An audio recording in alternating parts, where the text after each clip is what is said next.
नमस्कार, आयुष मंत्र में आपका स्वागत है। और आज का हमारा क्लास का टॉपिक है अग्नि। अग्नि माने मेटाबॉलिज्म, फायर।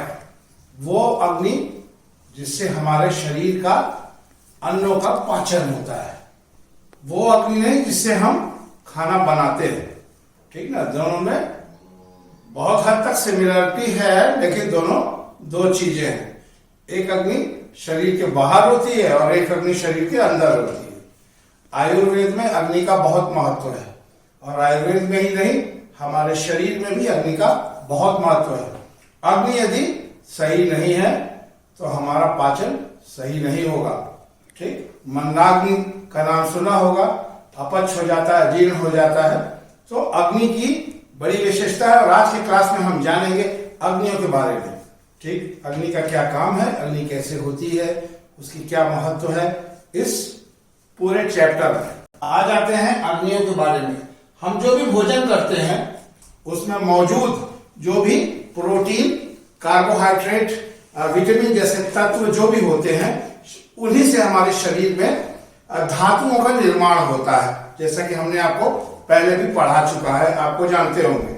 लेकिन खाना खाने के बाद सीधे तौर पर 7 धातुओं में ये नहीं बदलते, बल्कि हमारे शरीर में मौजूद एक तत्व उन्हें शरीर के रूप देता है।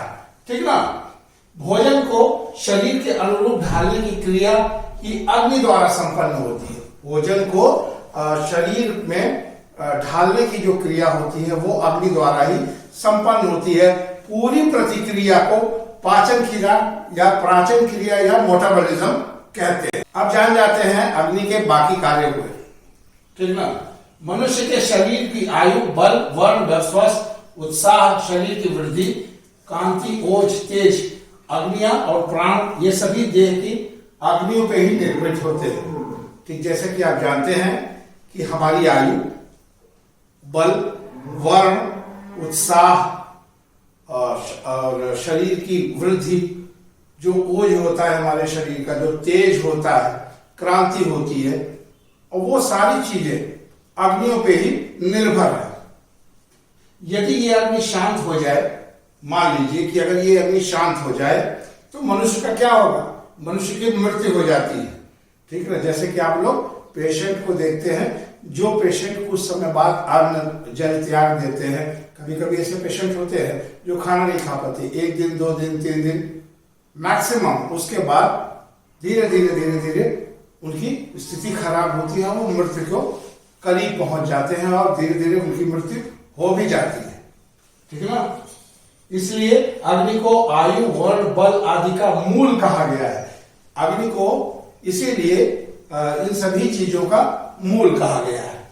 आचार्यों की इस कथन से अग्नि को सर्वप्रथम जठराग्नि, कायाग्नि का बोध होता है। इसी से ही आपको पता चलता है कि जठराग्नि और कायाग्नि, देह का बल, आरोग्य, आयु और प्राण, ये सभी अग्नि के ही अधीन होते हैं।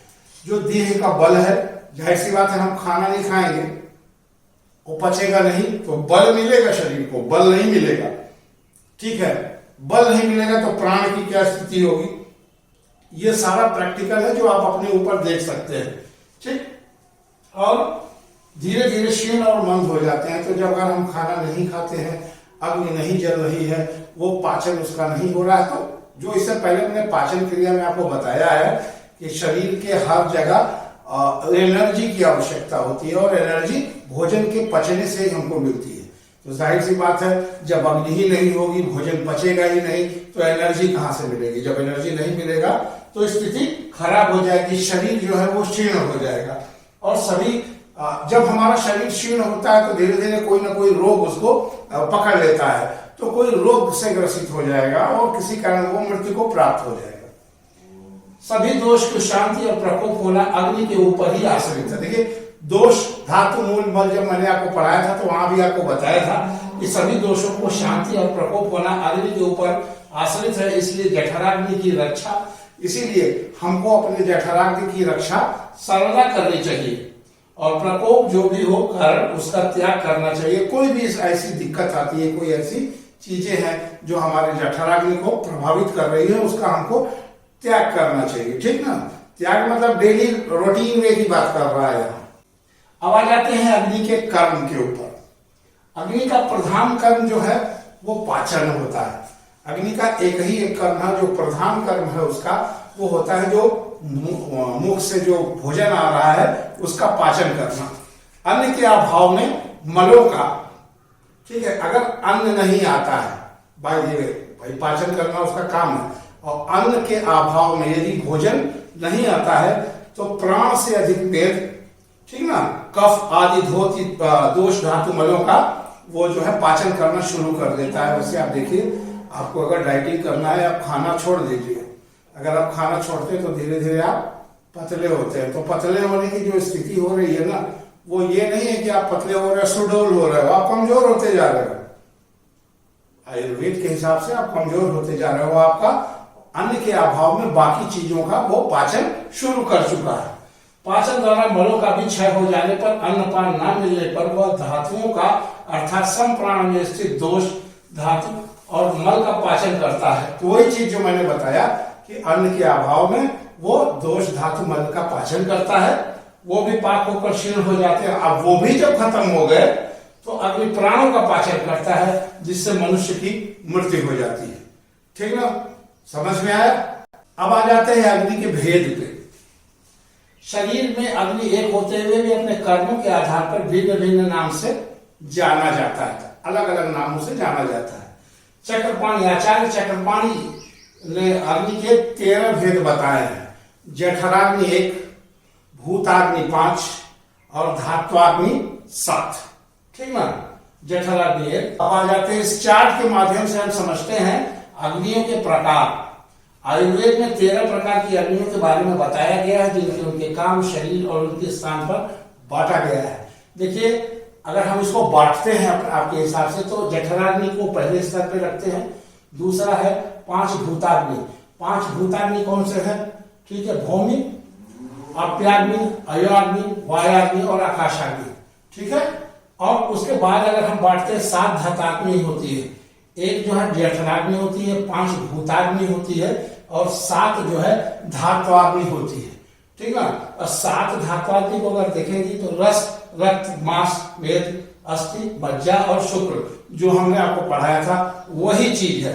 रसाग्नि, रक्ताग्नि, मांसाग्नि, मेदोग्नि, अस्थियाग्नि, मज्जाग्नि और शुक्राग्नि। इन सब में जठराग्नि को सबसे महत्वपूर्ण माना गया है। ये जो जठराग्नि है, इन सभी में इसको महत्वपूर्ण माना गया है। चाहिए तो आप इसका एक स्क्रीनशॉट लेके रख सकते हैं।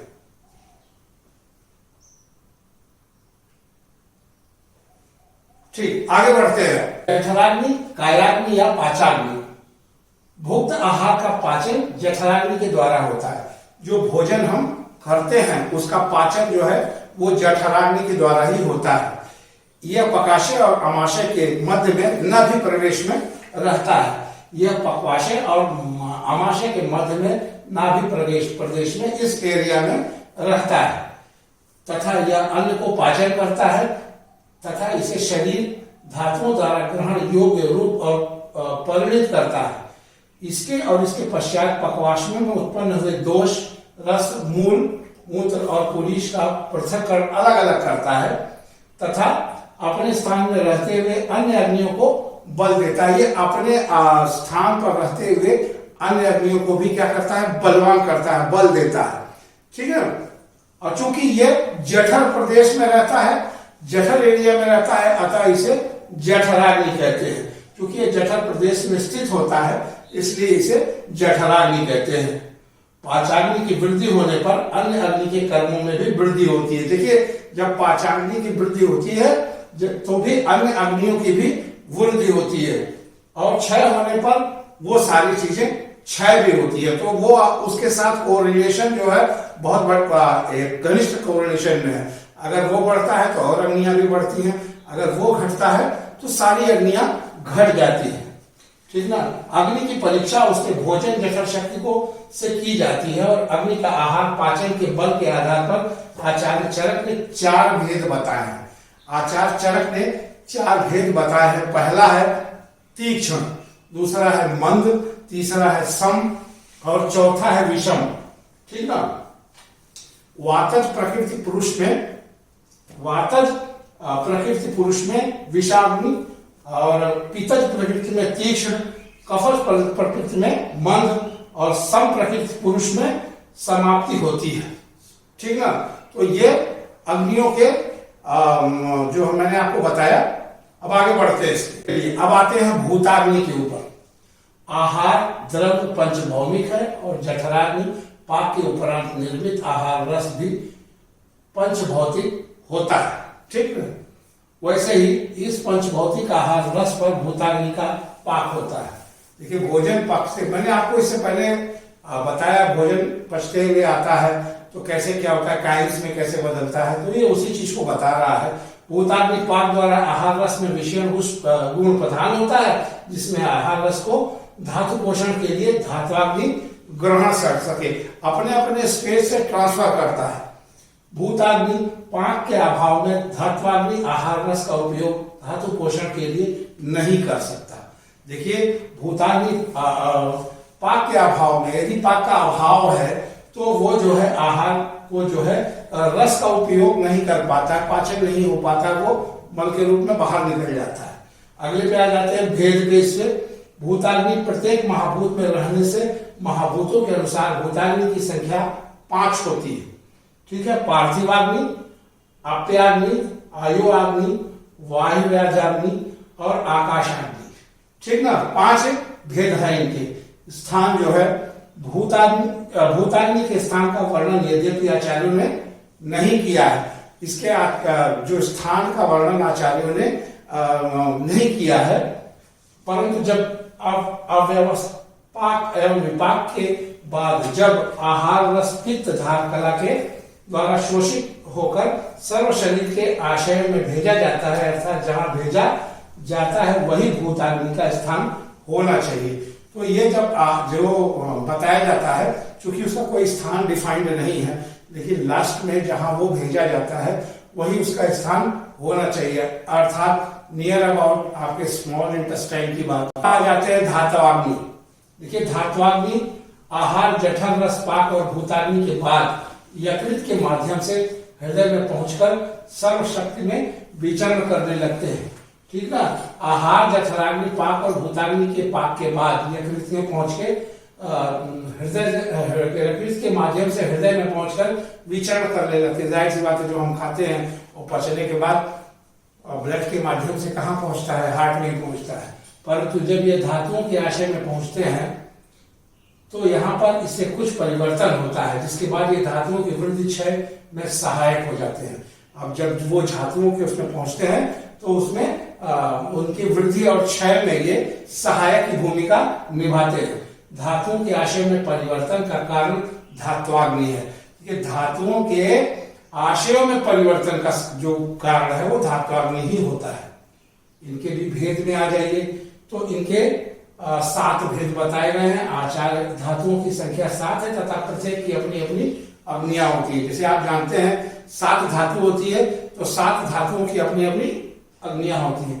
रसाग्नि रस की होती है, रक्ताग्नि रक्त की होती है, मांसाग्नि मांस की होती है, मेदोग्नि अस्त्याग्नि मज्जाग्नि और शुक्लाग्नि। ठीक है। अपने अपने रस की अपनी अपनी अग्नियां होती है। स्थान हृदय द्वारा रस रक्त पोषक पदार्थ धातु का तथा स्रोतस के माध्यम से पहुंचता है।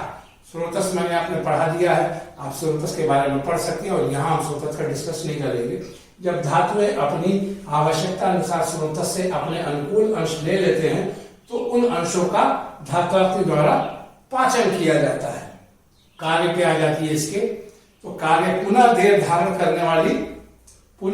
को धारण करने वाली रक्तादि धातुएं अपनी 7 अग्नियों को किट और प्रसाद के रूप में 2 प्रकार से पाक को प्राप्त कर लेती हैं। अन्नपान को पकाने के लिए जठराग्नि है। अन्नपान जो होता है, जो अन्न है उसको पहले से भी देखिए, अन्न को पचाने के लिए जठराग्नि ही होती है। ठीक ना। उसी प्रकार उक्त परिपाक से उत्पन्न अन्न रस को पचाने के लिए धात्वाग्नियां होती हैं। अन्न के पचने के बाद जो अन्न रस होता है, पचने के बाद जो अन्न रस होता है उसे धात्वाग्नि पचाती है। अग्नियों का क्लास यहाँ समाप्त होता है। मैंने अग्नियों की वर्गीकरण करके उनके कार्य, उनकी विशेषताएं और कौन सी अग्नियां कैसी काम करती हैं वो बता दिया है। थोड़ा सा क्रिटिकल है, थोड़ा ध्यान से अगर आप समझेंगे तो आपको समझ में आ जाएगा। कोरिलेट करिए आयुर्वेद को, और इससे पहले जो मैंने आपको पाचन पढ़ाया है, अगर आप पाचन सही से पढ़े होंगे तो ये इजिली आपको समझ में आ जाएगा। ठीक ना। आयुष मंत्र की टीम को विराम दीजिए, अगले क्लास में फिर मुलाकात होगी। तब तक के लिए धन्यवाद।